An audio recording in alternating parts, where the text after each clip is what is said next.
Well, hello, everybody. I'm Jonathan Armstrong from Punter Southall Law. I'm pleased to say that Eric Sinrod is with me for TechLaw10 number 294. We're heading towards the 300 mark. So thanks, everyone, for listening. Of course, you can still use whatever search engine you love to search TechLaw10 and find the other 293 podcasts if you want to. But today we're dealing with something pretty topical.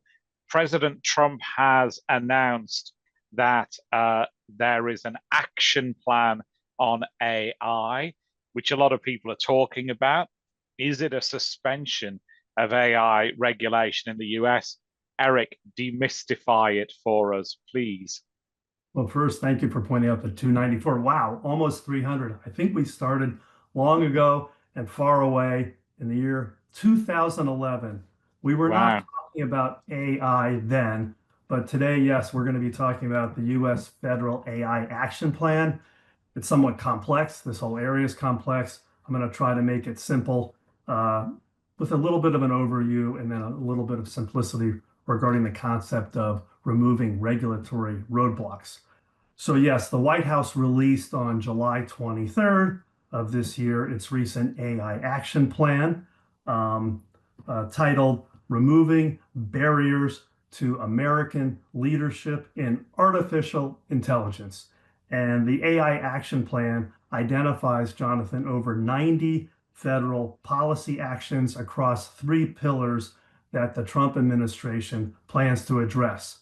First, accelerating AI innovation. Second, building American AI infrastructure. And third, leading international AI diplomacy and security. In addition to launching this AI action plan, during a recent summit, President Trump signed three executive orders. One, preventing supposed woke AI in federal government.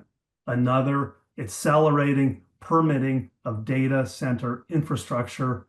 And then thirdly, promoting the export of American AI technology stack. Importantly, the Trump administration seeks to accelerate AI innovation, as I hinted, by removing regulatory roadblocks and supposed ideological biases. To speed up the building of U.S. AI infrastructure, the Trump administration intends to modify the environmental permitting system and fast-track energy projects.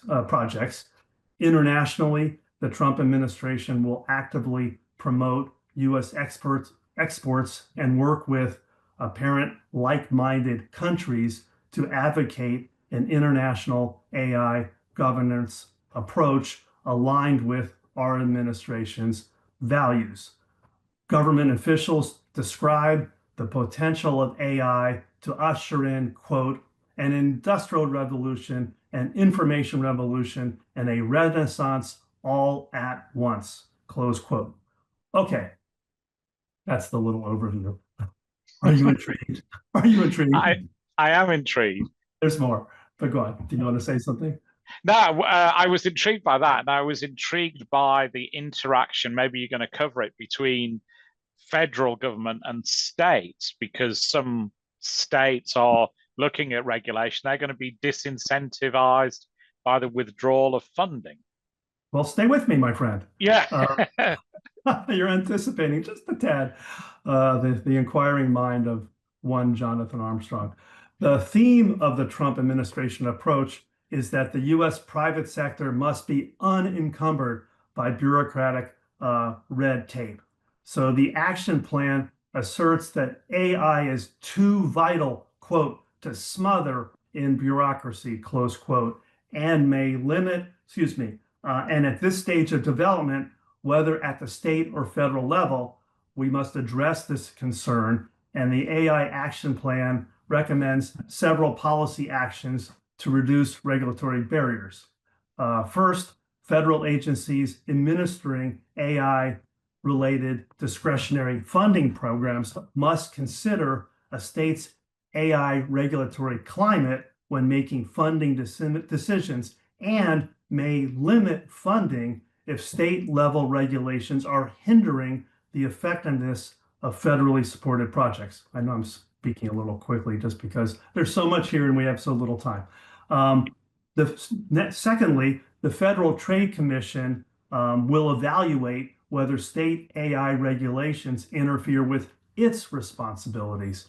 Next, the federal government will launch a request for information to gather input from businesses and the public about existing federal regulations that hinder AI innovation and will work with relevant agencies to take appropriate action. And then finally, all FTC, Federal Trade Commission, investigations initiated under the prior administration, along with final orders, consent decrees, and injunctions, will be reviewed to ensure they do not advance theories of liability that unduly burden AI innovation.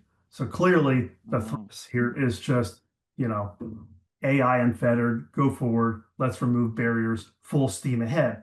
Now, to your point, and there has been activity in that area, hasn't there? I can think of FTC settlements with do not pay, for example, over their legal services disguised as not legal services, which some say were dishonest, and the FTC took action. And the intention is to review all that body of work as well. That's right. And then I just want to point out, I think to your original question, I mean, yes, in certain, technology spheres, if you will, states do regulate technology. And just as an example, and there are many, but data breach notification laws, we see those at the state level all across the country.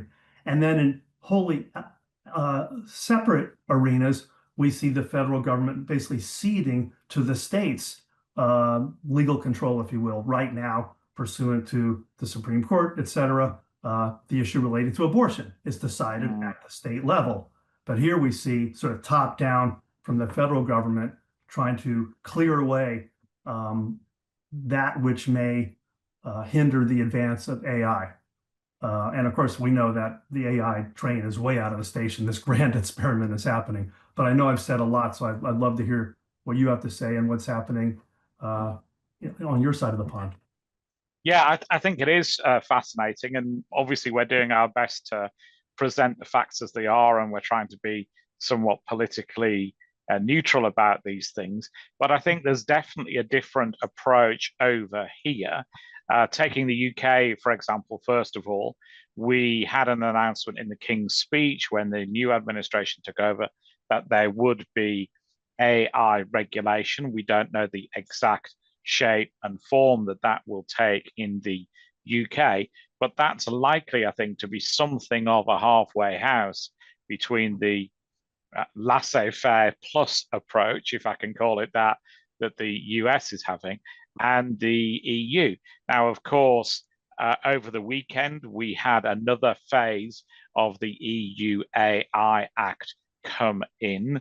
So we've now got three main bodies of that act that are in force now. First, dealing with prohibited AI. So that's things like facial recognition. Some recruitment-related apps could fall within that prohibition. Secondly, the requirement on AI literacy that we've talked about in an earlier podcast, this obligation to educate your workforce on AI. And by the way, saying they don't use AI isn't good enough. McKinsey tell us in a recent survey, 90% of employees do it, whether you ban it or not. And then thirdly, the bit that came in this weekend was around GPAI, which is a bit similar to GenAI. GenAI will be GPAI, but GPAI could be broader. And a voluntary code has also come in. Voluntary to start off with, will be mandatory later, which is looking at that GPI regulation bit. And here I think there's some interest. The GPAI code deals with transparency, copyright, and then safety and security. This code came in on the 10th of July. As I say, it goes hand in hand as a voluntary code with the mandatory regulation of GPAI. But what I think is interesting here is that they GPAI providers are allowed to sign up to the code voluntarily. We don't yet have the official list from the European Commission as to who signed up, because that was only available on the 2nd of August. We're sort of filming this on the 5th of August. But I can tell you that OpenAI said they would sign up. Microsoft said they probably would be signing. And only, I think, Meta of the large US tech corporations had said they definitely wouldn't. So the interesting thing, it seems to me, partly there, is that some of the US corporations, which seemingly President Trump is trying to protect from regulation in the US, are signing up for additional regulation that isn't mandatory in the EU, which seems to me to be somewhat of an interesting contrast, really. Of course, we've said this on these podcasts before, even though there are only 3 substantial bits of the EU AI Act in force, that doesn't mean to say that that AI is unregulated. So a lot of the decisions under GDPR are broadly similar to FTC type decisions. We've had dawn raids to look at use of AI, to look at AI training data. So a dawn raid on an organization to see how it was training its AI and where it was getting training data from. We've had fines like Clearview, like Deliveroo, that we've talked about before. And we've had suspensions. DeepSeek, for example, is currently still, I believe, suspended in Italy. ChatGPT was, Replica AI is. So a lot of activity, particularly in Italy, in Spain, and Ireland, to use GDPR to sort of discipline the provision of AI. So it seems to me that it's a very different approach. The EU AI office is an independent part of the EU institutions. It's got about 140 employees. There's some open positions there, but this is very much a jump into a regulated industry environment, I think, in direct contrast to the approach you've outlined that President Trump is taking. I think that's right. And so where do you think things will go globally? Because the world is a small place. And let's just assume a scenario where AI is less regulated in the US vis-a-vis the EU. Well, I think it leads to all sorts of conflicts, doesn't it? I mean, there has been talk of the so-called stop the clock, that a group of organizations, again, I think largely US organizations, lobbied the European authorities to suspend or slow down the enactment of the EU AI Act. The European Commission have given that short shrift and said it isn't being suspended. It's wishful thinking if you think it is. We have seen people saying that AI regulation is a fetter on innovation, and that the US is also is already at a commercial advantage in terms of AI development, and that the EU AI Act, disadvantages EU-based organizations. I think it's a really complex world, particularly when we have people visiting Europe from the Trump administration and saying that things like regulation of US tech corporations will be taken into account when looking at things like the funding of the defense of Ukraine. And there are high stakes here. But as I say, the thing that I struggle with is the fact that some of the corporations that Trump is wishing to support by relaxing regulation in the US are signing up for voluntary regulation here.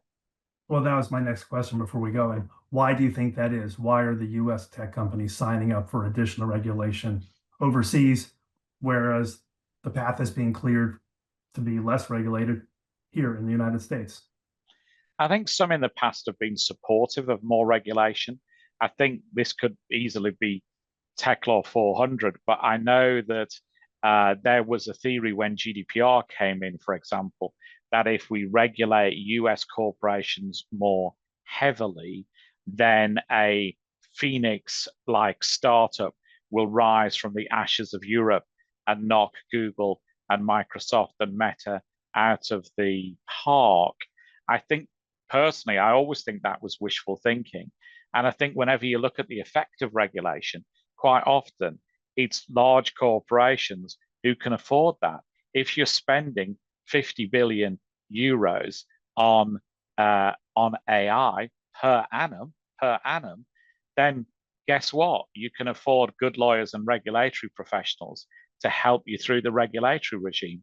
If you're a startup with a bright idea operating on whatever you can borrow on your own credit cards out of your parents' back bedroom, guess what? You're unlikely to be able to afford good lawyers. You won't find your way through the regulation. So I think quite often this theory that regulating levels the playing field is quite often incorrect. And that's maybe where US corporations will have some advantage. But of course, the rubber hits the road when they move out of the US market. And with AI, that's normally nanoseconds. You know, there are very few domestic AI providers. Maybe the US market is sustainable, and maybe you can make a profit just on selling AI into the US. But for many corporations who've got global ambitions, I think you are going to have to meet your regulatory responsibilities. And the US is an outlier. It's not just the EU that's looking at more AI regulation. That's the pattern across Asia and down into Australasia as well. So if you want to go global, you're going to have to take the regulations into account. Well said, my friend. Well, I believe when we get to Tech Law 400, we'll probably be still talking about AI. This is here to stay, and we'll have more to say then. Well, I'm Eric Sinrod at Duane Morris. I'm based on our San Francisco and Silicon Valley offices. My email address is ejsinrod@duanemorris.com. As always, Jonathan, it's been a pleasure. Yeah, thanks very much, Eric. Really enjoyed this discussion here. Jonathan.armstrong@puntersouthall.law. We'll put our contact details along the bottom of the screen. If you're watching it on YouTube, there'll be more text and links below. Do subscribe to our YouTube channel. Do come back and listen again. Do suggest topics. And all that remains is to thank you very much for listening. Thank you.